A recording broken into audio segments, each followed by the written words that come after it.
자, 오늘 우리 함께 나누실 말씀은 계속해서 마태복음 오늘은 2장의 말씀입니다. 마태복음 2장 오늘 1절부터 12절까지의 말씀입니다.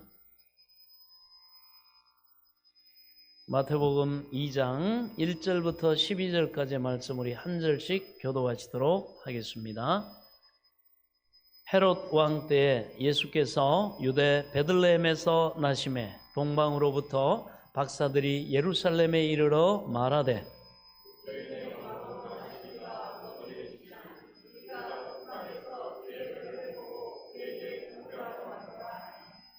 헤롯 왕과 온 예루살렘이 듣고 소동한지라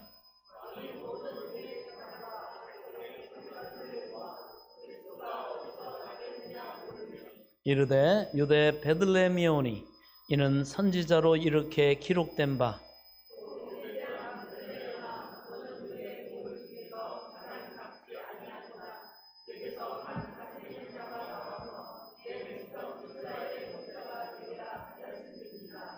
이에 헤롯이 가만히 박사들을 불러 별이 나타난 때를 자세히 묻고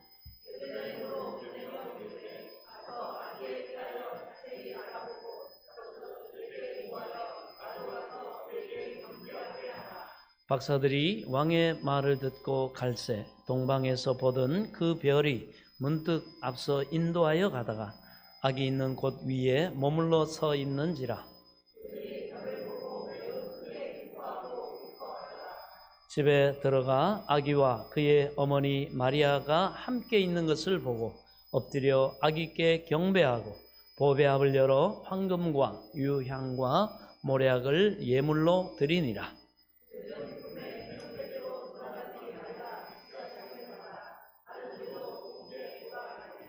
아멘. 하나님 은혜를 감사합니다. 오늘도 주시는 말씀이 우리에게 생명의 지식과 지혜와 복과 하나님의 영광을 나타내기에 부족함이 없도록 겸손히 들을 귀와 깨달을 영을 주의 성령께서 도와 주옵소서. 예수 그리스도 이름으로 기도하옵나이다. 아멘. 할렐루야. 오늘은 찬란한 별빛 인도함을 따라라는 제목으로 함께 은혜를 나누도록 하겠습니다. 하나님이 그 택하신 자들을 영원한 생명과 구원으로 인도하시는 하나님의 그 모든 계획과 그 모든 총체적인 일이 이루어지는 그러한 하나님의 역사하시는 것을 우리는 섭리라고 합니다. 하나님의 또한 그 섭리가 여러 가지 또 동방박사들을 인도했던 것처럼 저와 여러분들도 여러분 인생 끝까지 우리가 믿음으로 주님을 바라보면 여러분 주님이 우리를 이렇게 인도에 가시는 줄 믿으시기 바랍니다. 그래서 우리는 인도받는 인생입니다. 인도받는 인생에 따라야 할 것은 뭡니까? 순종하는 겁니다. 그래서 그 찬란한 별빛의 인도함을 따라 동방박사들이 바로 구주의 탄생을 향해 나아갔을 때 하나님은 그들을 인도하셨고 그들은 마침내 이 땅에 인간을 구원하시기 위해 이 땅에 오신 바로 메시아 되시는 바로 예수 그리스도를 그들은 만날 수 있었고요. 그래서 그 만남의 기쁨 누구보다도 크게 기뻐하고 즐거워하고 하나님 앞에 영광을 돌렸다는 사실을 우리는 오늘 읽은 본문에서 발견할 수가 있습니다. 그래서 이 본문에 등장하는 바로 먼 동방에서 아기 예수님의 탄생을 확인하고 또 그 예수께 경배하려고 찾아온 이 박사들의 그런 행적을 소상하게 소개를 하고 있습니다. 그들이 어둠을 뚫고 먼 길을 찾아와서 아기 예수께 경배한 그 사실은 또한 한편으로는 이 시대를 살아가고 있는 우리 바로 성도들이 살아가야 할 나그네 인생 그리고 믿음의 성도들이 살아가는 순례자의 그 인생의 축소판이라고 할 수가 있습니다. 그러므로 그들을 통해 어둠을 헤치고 나그네 인생을 살아가야 할 우리가 과연 의지해야 될 바가 무엇인가 우리가 함께 살펴보도록 하겠습니다. 먼저 오늘 본문에 나타난 이 동방박사들을 보면 이들은 별을 따라서 이 유대 먼 타국인 유대 땅까지 왔다 이렇게 기록을 하고 있습니다. 그래서 그들은 분명한 인도자가 있었다는 것이죠. 바로 아기 예수께 경배하기 위해서 이 박사들은 별을 따라 유대까지 왔다 이렇게 말합니다. 이 동방 박사들은 세계 도처에 흩어진 유대인들을 통해 가지고 장차 유대에서 세계를 다스릴 한 왕이 태어나고 그 증표로 역사상 나타나지 않은 새 별이 나타날 것이란 사실을 이미 그들은 알았던 것이 틀림없습니다. 민수기 24장 17절에 보면 이 별에 대해 말씀을 하고 있습니다. 그러나 그들은 이 별이 나타나자 스스로의 힘, 즉 여행의 경험이 있는 사람 혹은 유대를 찾아가는 그런 지도 이런 것들을 의지하지 않았고 오직 그들을 인도하는 별빛을 바라보고 그들은 그 별의 인도를 따라 유대까지 이르렀던 것입니다. 여기서 우리가 별은 뭘 의미합니까? 바로 예수 그리스도와 그의 진리의 빛을 상징합니다. 요한복음 1장 9절에 이 빛이 우리에게 비쳤다 이렇게 말씀하고 요한계시록에 보면 예수 그리스도를 광명한 새벽별이다 이렇게 말합니다. 광명한 새벽별이 반짝반짝 동쪽 하늘에 빛날 때 우리는 뭡니까? 이 캄캄한 어둠이 지나고 새로운 아침이 밝은 아침이 다가오는구나. 그래서 새벽을 밝은 태양의 떠오름을 바로 예비하는 인도하는 그 별이 새벽별입니다. 그래서 우리 예수님을 광명한 새벽별이다 이렇게 말합니다. 이 세상에 하나님을 등지고 타락하고 저주받아 가지고 마귀의 종로로 타면서 살아가는 생명을 잃어버리고 영생을 잃어버리고 하나님의 복을 잃어버리고 살아가는 그 어둠의 가득한 흑암의 권세 아래 살아가는 우리를 뭡니까? 하나님의 영원한 생명과 구원과 하나님이 주시는 그 은혜와 복을 누리는 그런 광명한 빛의 하나님의 나라로 인도하는 바로 그 광명한 새벽별이 바로 예수님이라고 성경은 말씀을 하고 있습니다. 그러므로 성도들 역시 이 험한 나그네 인생의 여정을 우리가 무사히 마치고 한 인생 그저 살고 사그라지고 그것이 끝으로 끝나는 게 아니라 우리는 뭐요? 천국에 영원한 새하늘과 새 땅 바로 우리를 위해서 영원한 처소를 준비하시는 그 주님의 계획에 걸맞게 우리가 천국에 이르기를 원한다고 한다면 오직 바로 이 예수 그리스도를 바라봐야 합니다. 아멘. 그래서 히브리서 12장 말합니다. 너희는 믿음의 주요 온전케 하시는 예수를 바라보자. 우리 스스로의 판단과 경험과 지식과 지혜를 가지고는 이 영원한 하나님 나라에 이를 수가 없습니다. 그래서 우리를 흑암의 권세에서 불러내시고 그의 빛의 나라로 들어가게 하신 바로 그분이 예수 그리스도입니다. 그래서 우리는 그 주님을 따라가야 됩니다. 아멘. 그럴 때 우리는 영원한 생명, 구원과 천국에 이를 수 있다는 사실을 여러분 깨달을 수 있기를 바랍니다. 오직 예수 그리스도를 바라봐야 됩니다. 우리의 경험이 아무리 풍부하고 그런 인간적인 지식이 뛰어나고 여러 가지 경험을 통해 얻은 지혜가 있다고 하더라도 그것이 우리 인생의 성공을 보장해 주지 않습니다. 우리의 영생과 천국을 보장해 주지 않는다는 사실을 깨달을 수 있기 바랍니다. 더욱이 그리스도에게 이르는 길은 그리스도의 빛을 따라가는 것밖에 없음을 명심해야 됩니다. 우리를 예수 그리스도 가운데로 인도하시고 깨닫게 하시고 하나님의 뜻 가운데 여러분 우리가 믿는 바 그걸 확정받아서 정말 영원한 구원에 이르는 생명의 지식을 얻고 지혜를 사용할 수 있는 것은 오직 말씀과 하나님의 성령의 인도하심입니다. 그 오늘날 우리에게 주어진 빛은 뭡니까? 바로 말씀이요. 그리고 그 말씀을 통해 여러분 성령이 조명하셔서 그 말씀을 볼 때, 그 말씀을 묵상할 때, 또 말씀을 이렇게 설교를 들을 때, 또 그리고 우리가 그것을 가지고 하나님 앞에 기도할 때 성령이 거기에 빛을 비추어서 우리를 깨닫게 하십니다. 문득 우리가 어떻게 살아야 되는지, 뭘 선택하고 어느 길로 가야 되는지 성령이 우리가 하나님의 말씀 앞에 무릎 꿇고 그 말씀을 겸손히 받을 때 거기에 빛을 비추어 가지고 깨닫게 되는 줄 믿으시기 바랍니다. 아무나 하나님의 말씀을 듣고 깨닫는 것이 아닙니다. 오늘 우리 주일학교 애들하고는 상세하게 성경을 펼치고 찾으면서 거기에 대해서 함께 나눴는데요. 예, 그렇습니다. 바로 그 길은 예수 그리스도의 말씀, 바로 그 성령의 비추시는 그 조명하시는 빛, 이것은 겸손히 예수 그리스도를 나의 구주 하나님으로 영접한 자들에게 하나님이 주시는 바로 그 구원과 영생으로 인도받는 밝은 빛이 된다는 사실을 여러분 깨달을 수 있기를 바랍니다. 자, 그런데 이 동방박사들이 그 별의 인도를 받고 오다가 이들은 한번 실패를 합니다. 왜 실패하느냐? 그들은 유대 땅에 이르러서는 더 이상 별의 인도를 받지 않고요, 곧장 예루살렘 왕궁으로 갔습니다. 왜냐? 인간적으로 여러 가지 경험적으로 지식으로 볼 때 그건 유대인의 왕이라면 당연히 그 당시 유대를 다스리는 헤롯 왕궁 거기에서 태어났으리라 이들은 그렇게 상식적으로 판단하고 생각했다는 것입니다. 그래가지고 그들은 어디로 갑니까? 왕궁으로 갑니다.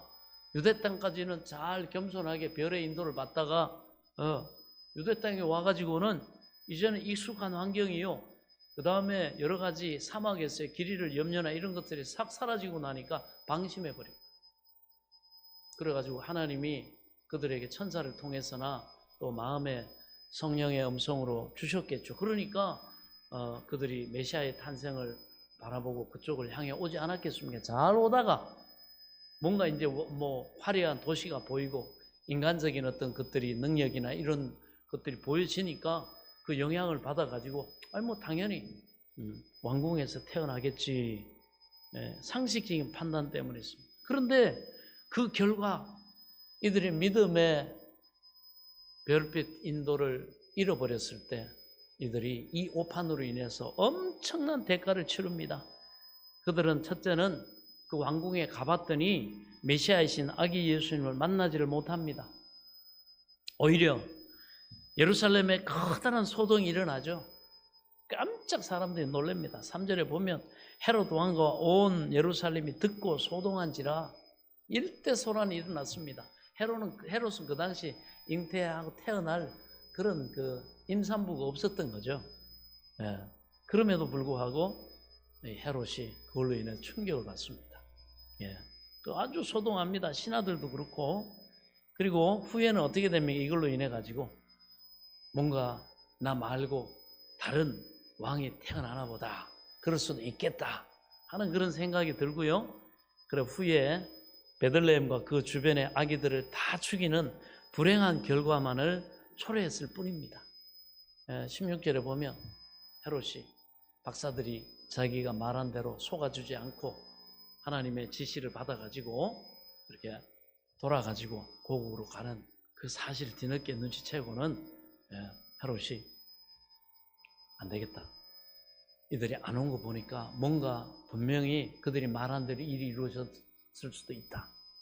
그래가지고 예루살렘과 그 건동 마을에 있는 2살 이하 애들은 안전하게 플러스 마이너스 해갖고 2살 이하 애들은 다 죽여라.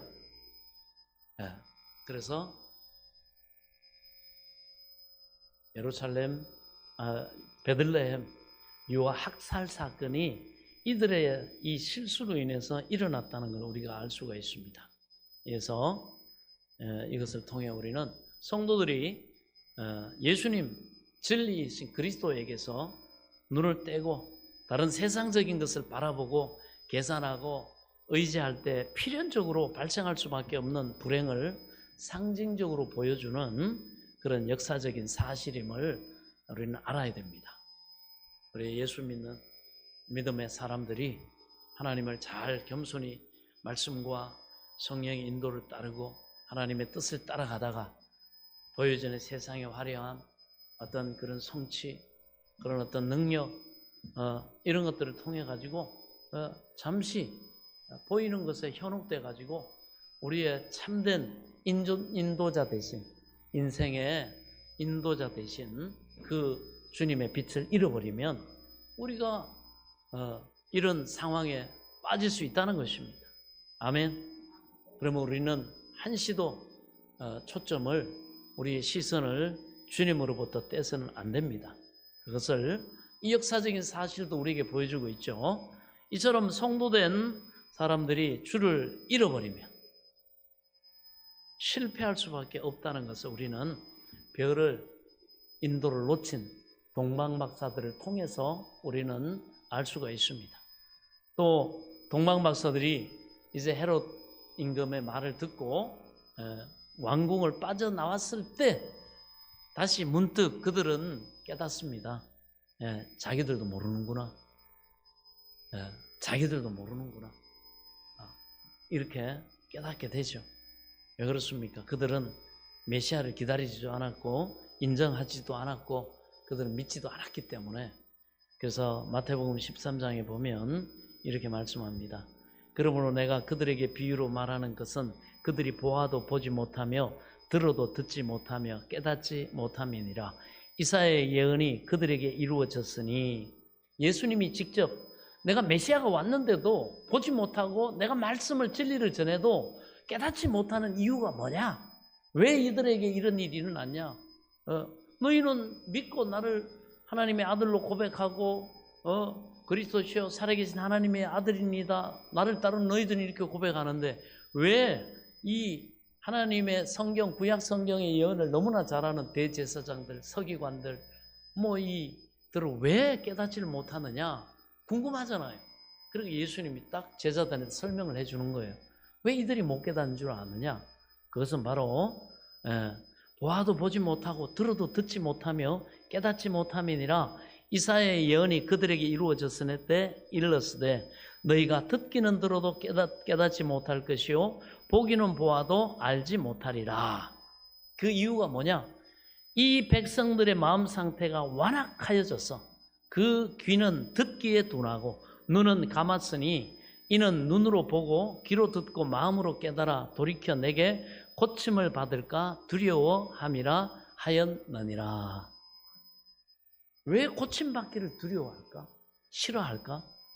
여러분, 고침받고 나면 뭐가 진리고 자기들이 어떻게 하나님 앞에 살아야 되는지 분명한 뭡니까? 말씀이 주어지잖아요. 그러니까 어떻게 해요? 안 받아들여요. 왜 그렇습니까? 내 마음대로 살아야 되잖아요. 내가 내 인생의 주인처럼 살아야 되잖아요. 내가 가지고 있는 모든 것이 내 것인 양 내 마음대로 제한받지 않고 상관받지 않고 인간이 끝없는 자기 쾌락과 즐거움과 이 생의 자랑, 세상의 자기를 자랑하고 하나님을 자랑하고 높이는 것이 아니라 에덴 동산에서 아담 하와를 미혹했던 마귀가 썼던 바로 그거 교만입니다. 그 마귀를 심지어 유다서에서나 여러분 뭐라고 얘기합니까? 그 타락한 천사장이었던 그 천사 3분의 1을 데리고, 그 휘하의 천사 3분의 1을 데리고 하나님을 반역하고 대적했던 바로 이 사탄에 대해서 말할 때 사탄이 이렇게 말합니다. 내가 북극산 높은 곳에 내 보좌를 세우고 지극히 높으신 자와 내가 견주리라. 지극히 높으신 자가 누굽니까? 하나님입니다. 여러분, 그래서 이 마귀의 속성이에요. 하나님보다 자기가 왕이 되고 자기가 주인 되고 자기를 높이려고 하는 거, 이게 교만입니다. 그래서 이 속성을 가진 마귀가 에덴 동산에서 아담과 하와를 유혹하고 미혹할 때 뭐라고 얘기합니까? 아니다. 먼저 하나님을 부정하고 하나님의 선하심을 부정하고 하나님이 이 선악과를 먹지 못하게 너희에게 명하신 것은 너희가 이것을 먹는 날에는 선악을 아는 일에 하나님 같이 될 것이기 때문에 하나님이 그걸 자기만 그렇게 하려고 너희들한테 속인 거다. 그래서 뭐요? 하나님 같이 넌 될 수 있다. 속인 거죠. 피조물이 어떻게 조물주, 창조주처럼 됩니까? 사탄조차도 하나님의 피조물인데요. 근데 속이니까 그 얘기를 처음에는 하나님이 절대 먹으면 안 된다. 먹으면 정령 죽으리라. 두려움을 가지고 하나님의 신적인 권위와 하나님과의 피조물과의 질서를 딱 그렇게 세워놨는데, 그건 뭡니까? 너희는 하나님을 의존해야 되고 하나님으로부터 오는 은혜를 너희는 입어야 되고 하나님의 돌보심을 너희는 받아야 된다. 하나님이 애초에 인간을 그렇게 만들어 놓으셨단 말이에요.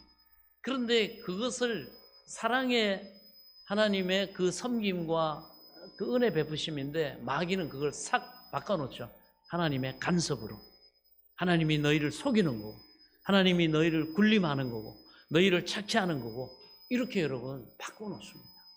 그 얘기를 들으니까 어떻게 해요? 미혹돼 버립니다. 원래 선명한 기준이 미혹되니까 어떻게 합니까? 아니다. 하나님이 그렇게 말하지 않았다. 이것을 내 남편을 통해 들었는데 그 선악과를 따먹는 날에는 너희가 정령 죽을까 하노라. 죽을 수도 있고 살 수도 있다. 이렇게 의심이 싹 생겨버린 거예요. 원수마귀의 그 말을 받아들였기 때문에 그게 믹스가 되니까 어떻게 합니까? 의심이 생깁니다. 그런 부분에서 반대로 이게 또 생각이 나죠. 의심이 생기면서 그러면 하나님만 선악을 구별하고 기준하는 절대 기준이 되시는 게 아니라 우리도 될 수 있는 거 아니야. 왕만이 그 나라의 법을 통치한 왕만이 절대 기준을 가지고 다스리는데 그럼 우리도 왕이 될 수 있지 않나? 마귀가 이렇게 뱀이 얘기하는 대로 이 선악과를 따먹으면 우리도 선악을 아는 일이 하나님같이 되어져서 우리가 하나님같이 될 수 있다. 이 유혹을 받아들인 거죠. 이게 교만입니다. 그래서 여러분 사람이 우리가 참 조심해야 돼요. 내 중심적인 신앙생활, 내가 하나님 말씀을 해석하고 내가 어떤 그 내 합리화 시켜가지고 붙잡는 내가 복음을 절대 쓰면 안 됩니다. 내가 선악을 판단하는 기준을 하나님의 말씀을 가감함으로 인해서 내 어떤 유익, 내 어떤 바램, 내 어떤 뭔가를 위해서 하나님의 말씀을 변개시키면 그것이 가장 큰 죄악이라고 그러죠. 교만이라고 그럽니다. 절대 기준은 하나님으로부터 제시되고 하나님의 말씀은 1.1핵도 변함이 없습니다. 그래서 하나님의 말씀은 1000년 전이나 지금이나 1000년 후나 여러분 절대 기준, 그 시대와 각 개인과 어떤 상황과 어떤 시대와 어떤 처지와 어떤 상황이 있는 사람이라도 하나님의 말씀은 절대 기준인 공의가 되는 줄 믿으시기 바랍니다. 시대적인 정의, 사람마다에는 정의가 다 다릅니다. 이 나라에서 죄가 되는 것도 이 나라에서는 죄가 안 될 수도 있고 이 사람은 양심의 가책을 받는데 저 사람은 그 일을 하고도 양심의 가책을 안 받을 수 있어요. 왜 그렇습니까? 각각 자기의 유익을 위해서 인간이 유익되면 내게 도움이 되면 기준을 희석시키고 바꿔버려요. 그렇게 하는 거예요. 그게 교만입니다. 그래서 하나님 앞에 우리는 어떻게 합니까? 절대 기준이신 하나님의 말씀과 뜻에 우리는 어떻게 해요? 그 기준으로 분별해야 됩니다. 우리 자신을 여러분 속이면 안 된다는 거예요. 그런데 이 원수 마귀는 바로 그런 부분에서 이 기준을 흔들어 놓고 바로 내가 북극산에 내 보좌를 지극히 높은 자와 틀지 마세요. 아픈 자와 견주리라. 이 교만입니다. 내가 이 선악과를 먹는 날에 눈이 밝아져서 하나님같이 될 수도 있다. 그리고 보니까 보암직도 하고 먹음직도 하고 지혜롭게 할 만큼 탐스러워 보이더라. 인식이 달라집니다. 여러분. 우리가 이런 교만해지면 인식이 달라져요. 평소에 신뢰하고 따르고 이렇게 했던 질서와 이런 하나님의 말씀과 이런 것들이 의심이 가면서 이렇게 달라져 보이는 거예요. 하나님을 오해하게 됩니다. 하나님은 회전하는 그림자도 없이 선하신 하나님이고 그래서 하나님이 우리 이런 불신과 불신앙에 가득 차 있는 우리 인간들을 구원하시기 위해서 하나님이 어떤 조건을 가지고 너희는 이걸 지킴으로 구원받아라. 이게 아니고 뭐예요? 예수님이 그 모든 구원의 조건을 다 충족시킨 다음에 어떻게 합니까? 우리를 위해서 십자가 지시고 고난당하시고 물과 피를 쏟기까지 생명 주셔서 우리를 사랑하신 그 희생과 헌신된 사랑, 섬김의 사랑을 먼저 어떻게 해요? 보여주신 거예요. 아멘. 그러면서 믿어라. 믿기만 하면 너희가 구원을 받을 것이다. 아멘. 이게 하나님이 우리가 먼저 하나님을 사랑한 것이 아니요, 하나님이 우리를 사랑하사 먼저 자기 아들을, 죄 없는 아들을 죄 있는 모양으로 하나님께서 십자가에 죽이시고, 하나님께서 우리를 위한 사랑, 우리를 사랑하시는 사랑을 확정하셨느니라. 먼저 사랑하시고 그 다음에 우리에게 믿어라. 내가 너희를 사랑한다. 그리고 너희가 나를 사랑하며 이 모든 은혜와 복을 누릴 것이다. 이렇게 말씀하고 계시다는 사실을 믿으시기 바랍니다. 그런데 이 동방박사들이 잃어버렸던 것처럼 우리가 이런, 여러분, 잘못된 인간적인 어떤 기준과 이런 잘못된 말을 우리가 듣고 이렇게 되면, 그걸 받아들이면 하나님을 불신하게 되고 원수마귀가 그 틈을 놓치지 않고 이런 엄청난 대가를 치르게 했던 것처럼 우리가 교만하게 되면 우리에게 하나님이 거저 주신 이 구원을 우리가 잃어버릴 수도 있고, 우리가 하나님의 우리를 향한 그 궁극적인 계획인 새 하늘과 새 땅, 영원한 하나님 나라에서 영원한 복을 누리는 그런 영광이 이르지 못하게 마귀가 우리를, 여러분, 유혹하고 또 우리를 타락시킬 수 있다는 사실을 깨달을 수 있기를 바랍니다. 자, 그래서 이 동방박사들 왕국을 빠져나왔을 때 이제 문득 별이 다시 나타나 가지고 그들을 인도합니다. 이 실패를 통해서 그들은 깨닫죠. 자기들도 모르고 완전히 이들이 메시아 대신 바로 하나님의 아들이 메시아의 탄생을 모르고 있구나. 예, 그들은 뭡니까? 고침을 받기 두려워함이라. 그러나 우리 예수님이 이 설명을 직접 제자들에게 하고 계시거든요. 왜 제대로 못 깨닫습니까? 우리는 믿어지고 우리는 예수님이 하나님의 아들 메시아임이 믿어지는데요. 그러니까 쟤들은 이래서 못 보고 못 듣고 깨닫지 못하는 거다. 예, 그렇게 말씀합니다. 여기에 대해서 요한 사도가 요한복음 1장에서 또 말씀해요. 자, 요한복음 1장 1절에 보면 이렇게 말합니다. 그가 태초에 하나님과 함께 계셨고 만물이 그로 말미암아 지은 바 되었으니 지은 것이 하나도 그가 없이는 된 것이 없느니라. 예수님에 대한 말씀입니다. 요한복음 1장 1절에 보면 태초에 말씀이 계시니라. 이 말씀이 하나님과 함께 계셨으니 이 말씀은 곧 하나님이시니라. 그러면서 4절에 이렇게 말합니다. 그 안에 생명이 있었으니 이 생명은 사람들의 빛이라. 빛이 어둠에 빛이 돼 어둠이 깨닫지 못하더라. 깨닫지 못한다는 거예요. 교만하고 하나님의 약속의 말씀을 기다리지 않고 믿지 않는, 바라지 않는 사람들은 깨닫지 못한다는 거예요. 자기가 자기 삶의 주도권, 그 교만을 가지고 자기 인생의 주인처럼 교만하게 살아가는 사람들은 깨닫지 못한다는 거예요. 그러나 6절에 보면 하나님께로부터 보내심을 받은 사람이 있으니 그 사람은 이름은 요한이라. 그가 증언하러 왔으니 곧 빛에 대하여 증언하고 모든 사람이 자기로 말미암아 믿게 하려 함이라. 그는 이 빛이 아니요 이 빛에 대하여 증언하러 온 자라. 참빛 곧 세상에 와서 각 사람에게 비추는 빛이 있었나니 그가 세상에 계셨으며 세상은 그로 말미암아 세상은 그를 알지 못하고 자기 땅에 오매 자기 백성이 영접하지 아니하였으나. 그 하나님을 잘한다고 하고 약속을, 하나님의 언약을 기다린다고 하는, 메시아를 기다린다고 하는 대제사장들, 서기관들, 바리새인들, 그리고 이 왕까지도 어떻게 합니까? 영접하지 않았습니다. 알려고 하지 않았고 그들은 믿지 않았어요. 여러분 생각해 보세요. 만약에 여러분들이, 우리가 이렇게 보면 헤롯 입장이었으면, 아이고 만약에 반대편에 서가지고 예수님 죽이려고 했다고 한다면 동방박사들 갈 때 그냥 군사 한 5명만 딸려 보내도, 그죠? 간단한 거 아니에요. 5명 딸려 보내가, 야 얘들아 저런 일이 있겠냐마는 나는 믿어지지 않는데 만약에 혹시라도 모르니까 너네들 저 베들레헴 간다는 저 박사들 뭐 연구하니까 베들레헴에서 메시아가 왕이 난다고 하니까 혹시나 만에 하나 천에 하나 혹시나 그러면 내 정적이 될 수 있으니까 정치적으로 판단할 때 그러면 여기 건의병들 6명 한 10명쯤 창칼 무장시키고 어떻게 합니까? 따라가라. 따라가서 정말 그런 저들이 말하는 그 구약의 성경이 말하는 사건이 일어나거든. 즉시 죽여라. 간단하죠? 그런데 어떻게 해요?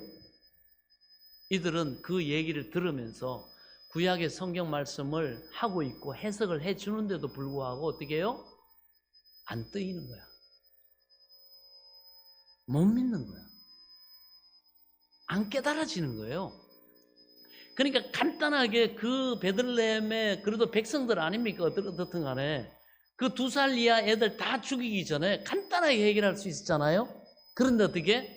눈이 안 뜨이고 영적으로 귀가 안 열리니까 이 사실이 해석을 해주고 있고 구약 성경을 가지고 설명을 해주는데도 몰라요. 모릅니다. 몰라요. 그 왜 그렇습니까? 빛에 대해서 관심도 없고 깨닫지도 못하고 알지 못합니다. 자기 땅에 왔는데도 자기 백성이 영접지 않아요. 그러나 12절에 이렇게 말해요. 영접하는 자 곧 그 이름을 믿는 자들에게는 하나님의 자녀된 권세를 주셨으니 이는 혈통으로나 육정으로나 사람의 뜻으로 나지 않고 오직 하나님께로부터 난 자들이니라. 누구? 영접하는 자. 이 진리를, 이 빛을 아직 오시지 않았지만은 오실 메시아를 소망하면서 믿음으로 기다리는 사람들. 이 사람들은 빛이 비쳤을 때 바로 이 동방박사들처럼 그 다음에 그 밤에 양치던 목자들처럼 가장 낮고 오히려 멀리 떨어져 있는 이방인들이고 이들은 오히려 그 빛이 진리의 빛이 비쳤을 때 그 빛을 향해 왔지만 영접했지만 가장 가까이 있고 심지어는 구약을 정통한 서기관들, 대제사장들, 바리새인들 이 사람들은 자기가 읽으면서 해석까지 해주면서도 못 믿는 거야. 못 믿는 거예요. 놀라운 일이죠. 그래서 여러분 이것이 어떻게 이런 일이 일어날까? 이게 영적인 세계입니다. 영적인 세계예요. 그러나 우리는 뭐예요? 하나님께로부터 났기 때문에. 그래서 이 하나님께로서 난 믿음으로 난 우리는 뭡니까? 말씀이 육신이 되어 우리 가운데 거하시며 우리가 그 영광을 보니 영광을 본다는 거예요. 아버지의 독생자의 영광이요 은혜와 진리가 충만하더라. 우리에게는 하나님이 주시는 예수 그리스도를 통해 주시는 그 구원과 영생과 천국이 충만한 거예요. 할렐루야. 여러분 저와 여러분에 충만하지 않습니까? 충만하죠. 우리 안에 믿음의 소망으로 자리하고 있지 않습니까? 이거는 하나님이 주신 선물입니다. 믿음은 하나님이 그를 경외하는 자들에게 그를 영접하는 자들에게 주시는 선물임을 믿으시기 바랍니다. 영접하지 않은 자는 이 선물을 받을 수가 없어요. 그래서 여전히 자기가 자기 삶의 주인이고 자기 뜻대로 자기 계획대로 자기 욕망대로 인생을 살아가고자 하는 사람들, 이 교만한 사람들은 절대로 이 빛이 안 비칩니다. 옆에서 설명해줘도 몰라요. 나는 너무 은혜 받아가지고 주님 감사합니다. 그래서 예수님이 이 땅에 이 주인공으로 오셨구나 이렇게 막 기뻐하고 즐거워하고 하는데 옆에서는 뭐야 또 예수 믿는 것들 뭐 이해가 안 되는 거야. 완전히 극과 극이에요. 중간이 없어요. 아멘. 그 이유를 여러분 이제 아셨죠? 여러분 그래서 복음을 전해도 자기가 주인이고 그 빛을 거부하는 사람들 자기 땅에 왔음에도 하나님이 우리를 지으셨잖아요. 인간을 천지 만물을 지으시고 인간을 자기 형상대로 지으셨는데 창조주인데도 영접 안 한다는 거예요. 인정 안 하고 안 받아들인다. 그러나 우리는 은혜와 진리가 충만한 줄로 믿습니다. 그러면서 이렇게 말합니다. 율법은 모세로 말미암아 주어진 것이요 은혜와 진리는 예수 그리스도로 말미암아 온 것이니라. 본래 하나님을 본 사람이 없어도 아버지 품속에 있는 독생하신 하나님이 나타내셨느니라. 예수님을 통해서 하나님을 나타냈다는 거예요. 할렐루야. 그래서 그분을 믿고 따르고 순종하는 우리의 삶에는 은혜와 진리가 충만한 줄 믿으시기 바랍니다. 그래서 또 이렇게 말합니다. 그런즉 진실로 너희에게 이르노니 많은 선지자와 의인이 너희 보는 것들을 보고자 하여도 보지 못하였고 너희가 듣는 것을 듣고자 하여도 듣지 못하였느니라. 많은 선지자들이, 구약의 사람들이 이 예수님의 오심을 기대하고 고대하고 그렇게 했는데 못 봤대요. 그런데 우리는 뭐요? 이 은혜의 시대에 태어나가지고 정말 우리는 복된 시대에 태어난 줄 믿으시기 바랍니다. 성령의 시대, 믿기만 하면, 하나님 말씀 정말 영접하기만 하면 이런 진리를 깨닫게 하시고 알게 하시고, 그 다음에 직접 그 은혜의 수혜자, 그 복을 누리게 하시는 줄 믿으시기 바랍니다. 그런즉 씨 뿌리는 비유를 들으라. 아무나 천국 말씀을 듣고 깨닫지 못할 때에는 악한 자가 와서 그 마음에 뿌려진 것을 빼앗나니 이는 곧 길가에 뿌려진 자요. 돌밭에 뿌려졌다는 것은 말씀을 듣고 즉시 기쁨으로 받되 그 속에 뿌리가 없어 잠시 견디다가 말씀으로 말미암아 환난이나 박해가 일어날 때는 곧 넘어지는 자요. 가시떨기에 뿌려졌다는 것은 말씀을 들으나 세상의 염려와 재물의 유혹에 말씀이 막혀 결실하지 못하는 자요. 좋은 땅에 뿌려졌다는 것은 말씀을 듣고 깨닫는 자니 결실하여 어떤 것은 100배, 어떤 것은 60배, 어떤 것은 30배가 되느니라 하시더라. 저와 여러분은 하나님이 택하신 그 빛을 영접한, 여러분, 그 영접한 백성이 되었기 때문에 깨달아지고 알게 되고 믿고 순종하면 여러분 경험하게 되는 놀라운 하나님의 풍성한 은혜를 누리게 된 자 되었다는 사실을 믿으시기 바랍니다. 근데 우리가 뭐요? 동방박사들처럼 보이는 거, 만져지는 거, 세상에 어떤 것에 미혹되고 유혹돼 버리면 어떻게 해요? 이게 안 보인다. 동방박사들처럼 헤매게 된다는 겁니다. 근데 동방박사들이 빠져나왔어요. 그 환경, 그런 어떤 그들을 미혹하고 혼란스럽게 할 수 있는 그 상황에서 빠져나와요. 그래서 하나님의 백성들은 하나님이 어떻게 합니까? 때로는 빠져나오게 하십니다. 하나님의 거룩한 백성, 하나님의 영광 받으실 그 백성들은, 그래서 다윗도 베들레헴 들판으로 하나님이 하나님만을 바라보고 의지하고 하나님을 신뢰하고 경험할 수 있는 환경, 그 고난의 자리.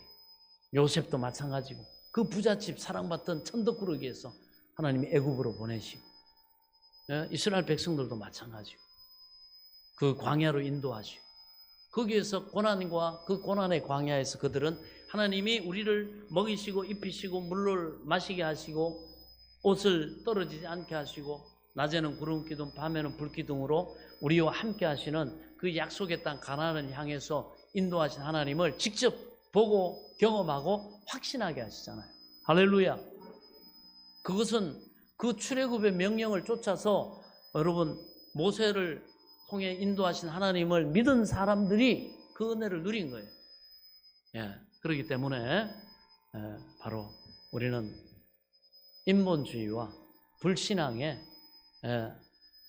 그런 헤롯 왕궁에 머물러 있으면 안 됩니다. 이 세상에 사람들의 문화, 하나님을 등진 인간의 어떤 과학, 의학, 기술, 이런 것들이 우리의 눈을 현란하게 합니다. 우리의 관심을 쏙 빼앗아 놓습니다. 그러나 그래서 하나님은 우리를 이렇게 주의 하루인 주일날은 하나님의 전으로 불러 모으는 거예요. 나오게 하시는 거예요. 그래서 우리 눈을 다시 뜨게 하시고 다시 우리의 인도자 되시는 찬란한 별빛인 예수 그리스도를 오늘도 다시 바라보게 하시는 줄 믿으시기 바랍니다. 그래서 나와야 돼요. 우리가 나올 때 여러분 세상 모든 일들과 그 내가 주인 되어 살았던 그 탐욕과 이런 것들을 회개함으로 싹 정리하는 거예요. 끊는 겁니다. 자기를 부인하는 겁니다. 네가 왕이야. 원수 마귀는 우리가 분주한 세상에서 살 때 네가 왕이야. 네 능력으로 이거 했잖아. 야, 하나님이 어디 계시 안 보이잖아. 너 거래처 만나고 할 때 돈이 최고 아니야. 너 돈이면 뭐든지 다 되는 세상에 살잖아. 돈이 최고야. 돈을 의지해. 돈이라고 하면 뭐 이렇게 살아가. 명예, 좀 보는 권세, 권력, 뭐든지 다 할 수 있잖아. 속입니다. 다 하긴 뭘 다 합니까? 그것도 하나님이 허락하시니까. 속인단 말이에요. 이런 것들을 뒤로 탁 끊고 자기를 부인하고, 누구든지 나를 따라오려거든 자기를 부인하고 자기 십자가를 지고, 뭐요? 청지기의 십자가, 백성의 십자가. 나는 왕이 아닙니다. 나는 하나님의 백성입니다. 나는 창조주가 아닙니다. 나는 피조물입니다. 나는 하나님이 아닙니다. 하나님은 내 아버지십니다. 나는 하나님의 자녀요, 하나님의 기르시는 백성입니다. 아멘. 그 멍에를 매는 거예요. 그 십자가를 지는 겁니다. 하나님의 뜻, 하나님의 말씀의 십자가를 지고 겸손히 하나님을 수종드는 청지기로서 하나님의 뜻이 하늘에서 이룬 것처럼 땅에서도 이루어지이다. 하나님 나라, 하나님의 몸된 교회, 머리신 예수 그리스도를 통해서 이 땅 천지 만물을 생명으로, 부활의 생명으로, 구원으로 인도하시는 하나님의 몸된 머리 대신 그 몸된 교회의 한 일원으로서 겸손히 각자의 역할, 직분, 그런 것들을 감당하면서 주님과 함께 동행하면서 동역하면서 먼저 그의 나라와 의를 구하면서, 그리고 이 백성은 나를 위해 지었나니 나의 찬송을 부르게 하려 함이라. 먹든지 마시든지 무엇을 하든지 다 하나님의 영광을 위해 살아. 아멘. 예, 먼저 그의 나라와 의를 구하면서 그 하나님의 뜻에 정말 함축되고 집중돼서 이 공동체의 이 여러분 정체성과 이 특성과 이 믿음과 이 소망과 이 생명과 이 모든 것을 다 포함하고 있는 것이 주님의 몸된 교회임을 믿으시기 바랍니다. 이것에서 이루어져. 그렇게 해서 하나님이 완전한 자기 백성으로 다시 세우시고 다시 강하게 하시고 다시 거룩하게 하시고 구별해서 또 우리가 한 주간의 세상을 향해서 나아가는 줄 믿으시기 바랍니다. 불러내십니다. 우리 지금 애굽이라고 하는 이 헤롯의 왕궁이라는 곳에서 나와서 오늘 우리의 영원한 인도의 빛 되시는 주님께 또 집중한 여러분 그 찬란한 별빛의 인도함을 따라 또 결단하고 겸손히 따라가는 인생인 줄 믿으시기 바랍니다. 하나님은 그렇게 은혜를 베푸십니다. 그래서 이 동방 박사들이 왕궁을 빠져나왔을 때 문득 별이 다시 나타나서 그들을 인도하기 시작합니다. 그래서 우리가 눈에 보이는 것, 어떤 것을 의지하던 것들을 하나님, 나 오직 하나님은 나의 능력이십니다. 여호와는 나의 목자시니 내게 부족함이 없습니다. 그럴 때 그 믿음으로 주님의 인도를 바라보는 사람들이 푸른 초장과 쉴만한 물가의 인도를 받는 줄 믿으시기 바랍니다. 쉴만한 물가와 푸른 초장은 아무나 인도받습니까? 그렇지 않습니다. 오직 인본주의와 이 세속주의와 이런 광풍이 부는 거기에서 헤롯의 왕궁에서 빠져나와 가지고 겸손히 주를 바라는 사람들, 그들을 푸른 초장과 쉴만한 물가로 인도하시되 이 땅에서뿐만 아니요, 이 땅의 삶을 마칠 때 영원한 새하늘과 새 땅 천국으로 우리 주님이 약속하신 준비하신 그 초소로 우리가 영원히 인도받는 줄 믿으시기 바랍니다.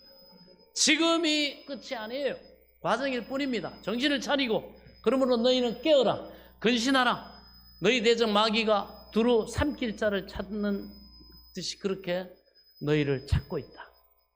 너희는 근신하고 진리로 허리띠를 동이고 구원의 투구를 쓰고 복음의 신발을 신고 의의 흉배를 붙이고 믿음의 방패를 가지고 원수 마귀의 공격을 방어하고 그리고 싸우라. 성령의 금인 하나님의 약속의 말씀을 가지고 어둠을 몰아내고 빛의 나라, 하나님의 나라를 확장하고 영혼을 구원하고 이 진리를 몰라가지고 캄캄한 어두운 데서 슬피 울며 이를 갈 지옥에 떨어질 그 영혼들을 예수 복음 전해서 구원하고, 아멘. 이 복음의 방주에 태워라. 구원의 방주에 태워라. 이 천국 대합실에서 잘 준비해가지고 잘 준비시켜서 바른 차 타고 예수 차 타고 영원한 천국에 들어가도록 그렇게 힘써라. 그것이 교회의 사명이요, 여러분 본질인 줄 믿으시기 바랍니다. 우리 이거 절대 놓치면 안 됩니다.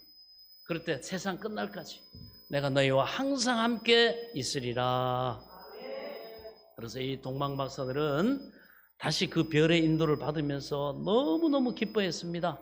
저희가 별을 보고 가장 크게 기뻐하고 기뻐하더라. 예? 얼마나 이들이 감격했겠습니까? 그 별을 보고 기뻐하더라. 여러분, 그래서 이 별빛의 인도를 받는 사람들은요, 하나님을 향해서 은혜 받았음에 대해서, 구원 받았음에 대해서, 복 받았음에 대해서, 하나님이 임마누엘로 오늘도 나를 천국까지 인도하시기 위해서 내 삶에, 내 영혼에 광명한 새벽별로 별을 비춰주심에 대해서 반응이 분명해야 됩니다. 이 동방박사들을 통해 우리는 배워야 돼요. 그들은요, 가장 크게 기뻐했다고 했습니다. 세상 어떤 일보다 나를 구원하신 주님, 나를 위해 영원한 천국을 예비하신 주님, 이 땅에서도 고아와 같이 버려두지 아니하시고 내 기도에 응답해 주시고 연약한 나를 도와주시고, 내가 의지 없을 때 몸이 여러분 치매가 오고 때로는 막 그럴 때도 내 이 믿음을 지킬 수 있도록, 나를 의지 없을 때도 내 믿음 잃지 않도록 붙잡아 주시는 주님, 가장 크게 기뻐해야 됩니다. 자녀가 좋은 직장에 들어가고 대학에 들어가고 좋은 배필을 만나고 여러분 손주들이 낳고, 이것도 기뻐해야 될 일이면 그것을 뛰어넘는 우리가 영원한 그런 것도 다 때되면 지나갑니다. 가장 크게 기뻐해야 될 일은 내가 예수 그리스도로 말미암아 구원받았고, 내가 영원한 천국이라고 하는 영생이라고 목적을 향해 가고 있고, 하나님이 오늘도 성령을 통해, 말씀을 통해, 교회를 통해 나를 반짝반짝 길 잃지 않도록 광명한 새벽별이 돼서 인도하신다는 사실을 가장 크게 기뻐하는 저와 여러분 될 수 있기를 축원합니다. 우리는 기뻐해야 됩니다. 그 다음에 이 동방박사들은 어떻게 합니까? 그들은 엎드려 경배합니다. 동방박사들이 아기 예수님을 보고 엎드려, 이건 뭡니까? 자신의 무능한 존재로 여기면서 낮추고 반대로 경배하는 대상을 무한히 높이는 그 경배 행위를 가리키는 거예요. 그리고 경배했다 합니다. 예배했다는 얘기예요. 이런 구원의 확신과 종교적인 이 경외심을 가지고 그들은 엎드려 경배했다는 것입니다. 우리는 이 겸손한 태도를 일평생 주님 앞에 잃으면 안 됩니다. 돈 점점 벌리고 뜻대로 되고 유명해지고 권력이 생기고 이렇다고 해서 절대 우리는 이 자세를 잃으면 안 됩니다. 다윗은 그래서 항상 이렇게 얘기했죠. 나의 힘이 되신 여호와여, 내가 주를 사랑하나이다. 내가 주를 의지하나이다. 바울은 뭐라고 했습니까? 그 엄청난 구원의 역사를 이루었으면서도 바울은 겸손하게 고백하지 않습니까? 나의 나된 것은 하나님의 은혜입니다. 내가 믿을 수 있었던 것도, 지금까지 주의 일을 감당했던 것도, 내가 이렇게 하나님 앞에 복을 받고 영광 돌리는 이 능력을 행했던 것도 주님의 은혜입니다. 내 믿음에 대해서, 내 소망에 대해서 모든 여호와 일에 예비하신 능력으로 하나님이 이 영광을 돌리게 하셨습니다. 바울이 구체적으로 선한 싸움 싸우고 나의 달려갈 길을 다 가고 내가 믿음을 지켰으니, 이게 가장 중요합니다. 선한 싸움, 우리는 일생 끝날 때까지 싸워야 돼요. 원수마귀가 육신의 정욕, 안목의 정욕으로, 보이는 것으로 세상의 명예, 여러분 쾌락, 즐거움, 내 자랑, 이걸로 우리를 자꾸 유혹합니다. 자꾸 늘어놓습니다. 우리의 관심을 광명한 새벽별 대신 예수 그리스도가 아니라 세상을 자꾸 향하도록, 우리의 마음에 이 탐욕이 우상이 되도록 계속 공격합니다. 그럴 때 우리는 부인하면서 고백해야죠.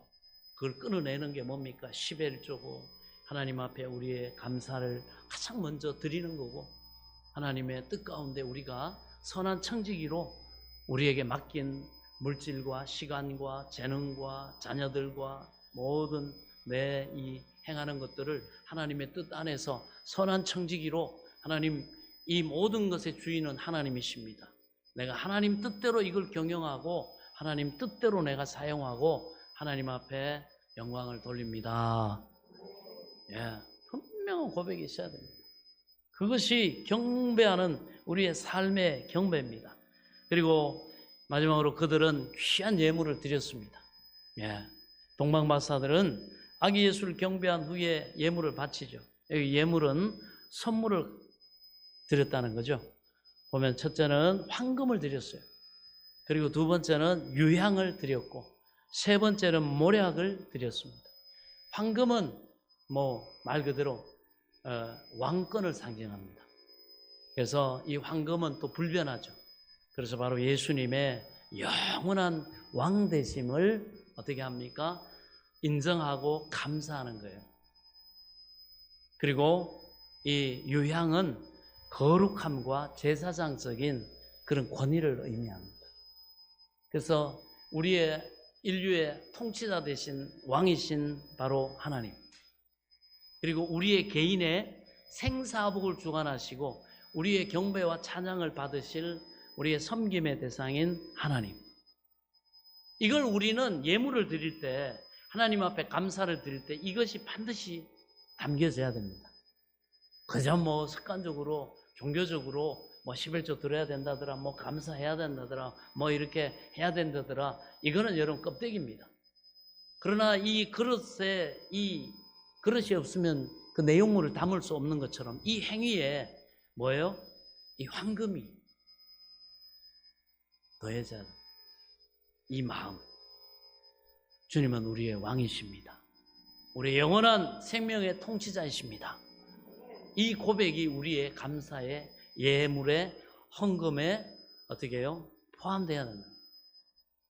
그리고 예수님은 바로 거룩하신, 우상들과 구별되고 인간들과 구별되고 영원하시고 전능하시고 전지하시고 회전하는 그림자도 없이 절대 선하시고, 그리고 절대 주권자와 이런 구별됨, 인간과 구별되고 여타 그 우상들과 구별되는 바로 이 거룩하신 바로 하나님, 그리고 우리를 치유하시고 우리를 살리시고 우리를 싸매시고 우리를 건강하게 새롭게 하실 수 있고, 하나님과 원수되었던 우리를 하나님과 화목하게 하고 이제는 하나님의 복받은 자녀로서 하나님 아버지의 모든 복된 것을 누리는 그런 자녀의 권세를 갖는, 그리고 누리는 그런 삶으로 어떻게 해요? 치유하시고 변화시키시고 새롭게 하시는 바로 제사장적인 권위, 그걸 바로 이 유향에 녹여야 됩니다. 그래서 그 거룩하심과 우리를 살리시고 치유하시고 새롭게 하시고 복되게 하시는 바로 그러한 제사장적인 권위를 우리가 믿고 감사함으로 예물을 드려야 됩니다. 그다음 마지막 세 번째 모략은 뭐냐? 예수님이 우리를 위해서 기꺼이 몸 찢고 피 흘리시고 생명 주시기까지 당하신 그 예수님의 대가를 치르신 고난, 거기에 감사하는 마음을 가지고 드려야 됩니다. 모략은 뭐냐? 모략은 시체 방부 처리라든지 어떤 상처를 치유하는 그런 그 물질입니다. 그래서 이 모략을 드렸다는 것은 예수님이 우리를 살리시기 위해, 구원하시기 위해, 치유하시기 위해 예수님이 당하신 그 고난과 그 죽음을 상징합니다. 그래서 우리의 감사에는요, 우리가 하나님 앞에 드리는 그 감사에는 이런 황금, 하나님이 우리의 왕이십니다. 아멘. 그리고 두 번째, 우리를 거룩하게 하시고 우리를 새롭게 하시고 살리셨습니다. 그리고 뭡니까? 그 일을 위해 자기 생명을, 자기 몸을 내어주신 예수님은 섬김의 사랑으로 우리에게 오셨습니다. 여기에 감사합니다 하는 그런 마음으로 앞으로 11조도 드리고 감사도 드리고 하나님 앞에 예배도 드릴 수 있기를 바랍니다. 그래서 이 동방박사들이 이렇게 귀한 예물을 드렸던 것처럼 우리의 예배는 이러한 바로 감사를 포함하고 있어야 됩니다. 그리고 여기서 또 한 사람 주목해야 될 한 사람이 누구예요? 좀 우리가 이런 사람 본받아서는 안 되죠. 누구예요? 속이는 자 같은데 속은 자가 있어요. 누굽니까? 헤로드 왕입니다. 사람은 누구나 다른 사람에게 인격과 덕망이 있게 보이기를 바라죠. 그래서 가능하면 좋은 얼굴로 사람을 대하고 경우에 따라서는 불편한 심이 감추고 속내를 감추고 웃는 얼굴로 대할 때도 있습니다.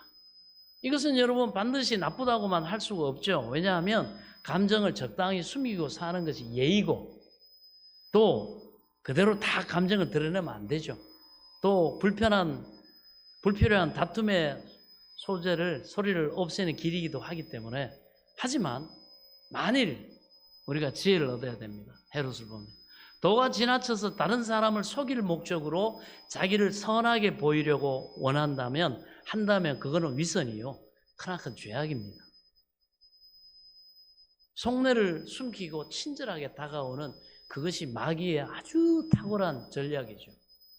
성도들이 선하게 살아야 된다 그래서 멍청하라는 뜻은 아닙니다. 영적인 분별을 가지시기 바랍니다. 나쁜 나무가 좋은 열매 맺힐 수 없고 좋은 나무가 나쁜 열매 맺힐 수 없느니라. 너는 그 열매를 보고 그 나무를 알라. 아멘? 예, 그걸 보고 판단을 하세요. 예. 이런 사람은 남을 속이기 위해서 위선의 행위를 행하지만 결국은 그것이 자신을 속이는 어리석은 행위임을 알아야 됩니다. 우리는 그 대표적인 사례를 본문에서 볼 때 헤롯을 통해 알 수가 있어요. 그러면 이 헤롯이 어떻게 위선된 행동을 했고 어떻게 속았는지 보면 이 동방박사들을 속였죠. 동방박사들이 아기 왕을 찾으러 왔을 때 헤롯은 아주 친절하게 대해줍니다. 그런 대제사장과 서기관들을 불러 모아가지고 그리스도가 나실 장소를 묻고 그 장소를 박사들에게 일러주었어요. 또 별에 대한 깊은 관심을 표명하면서 여러 가지 말로 묻고 나중에는 자신에게 아기가 태어난 곳을 꼭 알려주도록 부탁까지 합니다.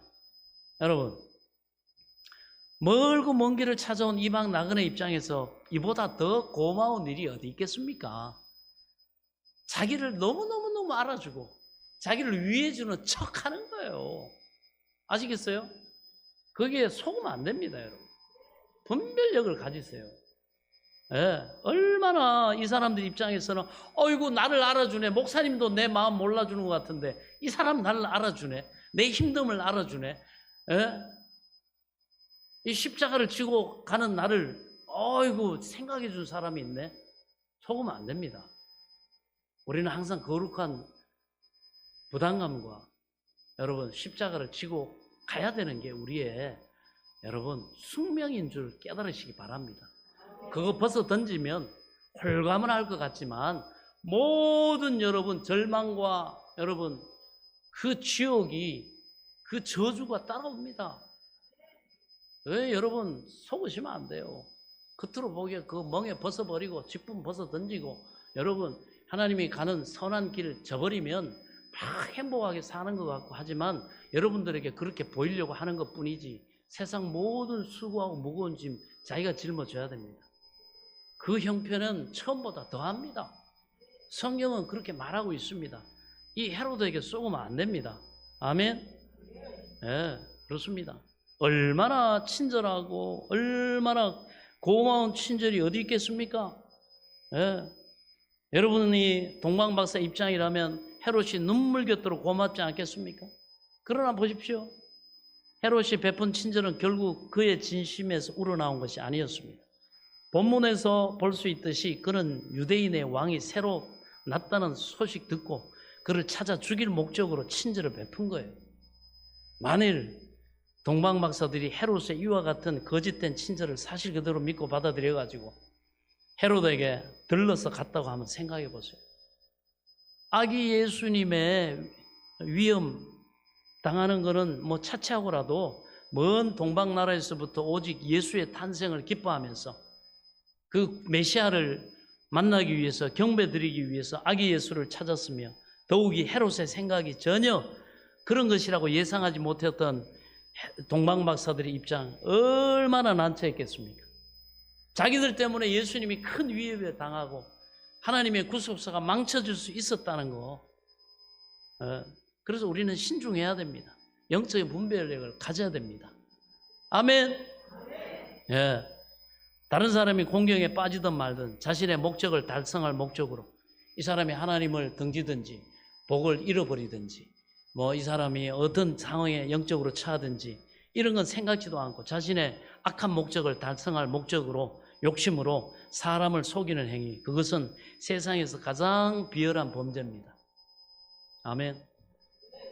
우리는 항상 명심해야 됩니다.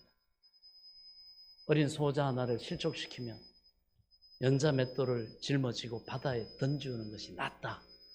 이런 악한 의도를 품고 그 믿음이 어린 사람들에게 접근하는 불의의 병기로 쓰임받는 사람들에게 하나님이 주신 경고입니다.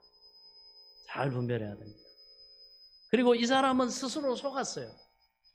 이 악한 이중성을 품고 속이는 사람들은 스스로 속습니다. 참 놀라운 진리입니다. 동방박사들을 떠나보내고 난 후에 헤롯의 모습을 여러분 상상해 보세요. 그런 동방박사들을 완벽히 속였다는 사실, 그래가지고 장차 정적으로 등장할지 모를 아기를 비교적 손쉽게 죽이게 될 수 있었다는 사실을 아마 득이 만만했을 거예요. 하지만 결과는 그렇지 않았습니다. 헤롯은 박사들을 속였다고 생각했지만 오히려 속은 것은 헤롯 자신이었습니다. 그러나 아무도 헤롯을 속인 사람이 없어요. 다만 그는 동방박사들이 자기에게 속았다고 생각한 그 판단에 스스로 속았을 뿐입니다. 이처럼 남을 속이는 자는 반드시 스스로 속음으로써 대갚음을 당하는 사실을 우리는 명심해야 됩니다. 왜냐하면 그것은 살아계신 하나님이 계시기 때문입니다. 하나님이 악인들의 수와 이런 것들을 어그러지게 하신다 그랬어요. 그래서 갈라디아 6장 7절에 이렇게 말합니다. 스스로 속이지 말라. 하나님은 만유의 여김을 받지 아니하시나니 사람이 무엇으로 심든지 그대로 거두리라. 반드시 여러분 헤롯은 비극적인 인생을 삽니다. 그리고 이 거짓으로 이것이 박사들에게 속았다고 스스로 판단한 헤롯은 즉시 베들레헴으로 병사를 보내가지고 그 주변에 있는 2살 이하 사내 아이들 다 죽이게 했습니다. 아기 예수를 은밀히 죽이려던 계획이 숲으로 돌아가자 체면 따위 아랑곳하지 않고 즉시 검은 속내를 드러냅니다. 악인들은 이렇습니다, 여러분. 금방 자기 의도가 발각되거나 뒤집어지면요 완전히 얼굴을 바꿔버립니다. 바로 여러분 바뀌어버려요. 사람은 속여도 끝까지 속일 수는 없어요. 특히나 진리의 사람들, 하나님이 함께 하신 사람들은 절대로 못 속입니다. 그리고 그것이 드러날 때 추함이란 이루 말할 수가 없습니다. 그러므로 우리는 무엇을 하든지 청결한 마음, 선한 양심, 따라서 청결한 마음, 선한 양심, 거짓이 없는 믿음, 여기에 바탕을 두고 여러분 우리가 무엇을 하든지 하나님의 사람으로 해야 된다는 사실을 믿으시기 바랍니다. 혹여 외식을 행하고 남에게 잘 보였다고 우리가 즐거워하지는 않는가? 남을 속이고도 그에 따른 이익을 생각하면서 허무해하지 않는가? 아니면 종종 그런 유혹을 받고 있지 않는가? 그렇다면 속이는 자는 항상 속는 자가 되고 만다는 오늘 이 본문의 교훈을 잘 기억할 수 있기 바랍니다. 그리고 무엇보다 이 세상을 정직하고 바르게 살도록 우리는 힘써야 됩니다. 그 바름과 정직을 심을 때 하나님은 반드시 심은 대로 뿌린 대로 저와 여러분의 다가오는 인생 여정에 영원한 하나님 나라에서 여러분 받게 하시는 줄 믿으시기 바랍니다. 기도하겠습니다. 지금은 우리 주 예수 그리스도의 은혜와 하나님 아버지의 지극하신 사랑과 성령님의 감동감화 교통 내줘 충만하신 은혜의 역사가 나를 구원하신 그 하나님 앞에 기쁨과 감사로 경배하며 예배드린 사랑하는 성도들 머리머리 외워 이들의 가정과 자녀들과 일터와 앞날 위에 소망하는 한 주간의 삶 가운데 이제로부터 영원토록 함께 계실지어다. 아멘.